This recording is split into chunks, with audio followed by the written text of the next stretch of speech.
I must confess, I did get one other thing done before I brought it into you, dude. Take a look at this bed liner. What do you think? That looks awesome. I just assumed that was from the factory, dude. No, I did that, dude. You know, this thing looks awesome. It's the Barricade sprayable bed liner that we got from ruggedrestore.com.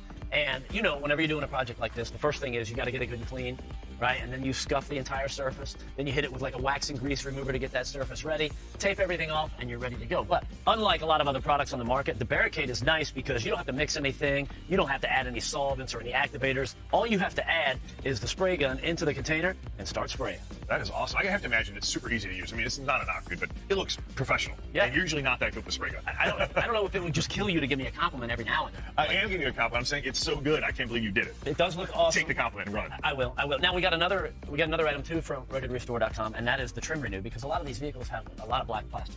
Yeah, and this Jeep Gladiator is no exception to that. You know, the thing is, as it sits in the sun not only fades it to gray, but it also can make it dry out and crack. Even on a new vehicle like this, like there's an imperfection here on the top of this taillight cover. So you hit it with the Trim Renew, and it looks back to black again, it looks bright and shiny, and just basically changes the whole of the exterior of the vehicle.